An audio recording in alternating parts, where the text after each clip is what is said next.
This girl has eyes unlike anyone else's. She can see the souls of the dead who linger in the living world. Emma looks at the small dog in front of her and can't help but react with quiet wonder. But to her friends standing nearby, she looks like she's staring at empty air. The two behind her exchange puzzled glances. One of them can't help asking what's going on. Emma realizes immediately what they're thinking. She explains that she can see the spirit of a little dog and that it's adorable. Later that afternoon after school, Emma notices that a classmate has something attached to her leg, the sleeping spirit of an infant. Unlike the dog, it isn't gentle or easy. The baby is completely beyond control, and when it cries, everyone nearby feels the pain of it. Just then, a woman on the side of the road is going through a rubbish bin. She keeps saying her baby is missing. The classmate spots the woman and tenses up immediately, tries to slip behind Emma, but the woman sees her anyway. The moment she does, she demands her baby back. Emma watches this unfold and feels a cold unease move through her. She steps forward quickly and tries to separate them, but the confrontation wakes the sleeping infant. Emma can only hope the baby didn't see what just happened. The next morning at school, the infant spirit is still clinging to the classmate, and Emma has to stop it from crying, because if it does, the consequences could be serious. She pulls faces trying to keep it calm, but then the baby catches sight of John behind her. Emma can see it's about to cry.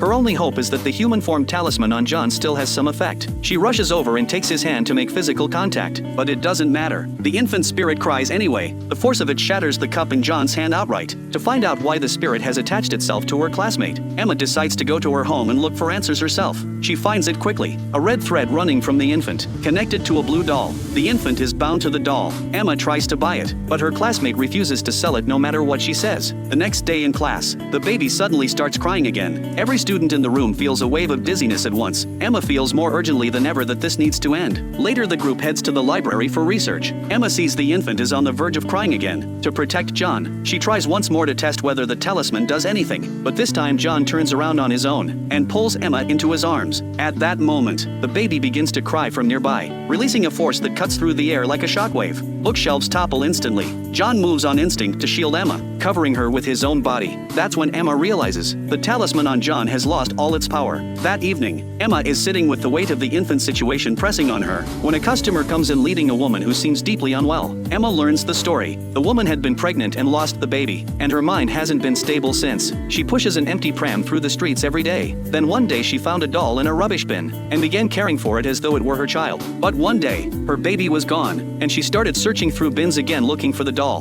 That pulls something into focus for Emma. The doll at her classmate's house matches the description exactly. Emma doesn't stop to change. She runs straight to her classmate's home. Emma tells her everything about the infant spirit. At first her classmate doesn't believe her, but Emma describes the recurring nightmare she has been having, and that changes things. Her classmate doesn't want to give up the doll, but in the end she places it in Emma's hands.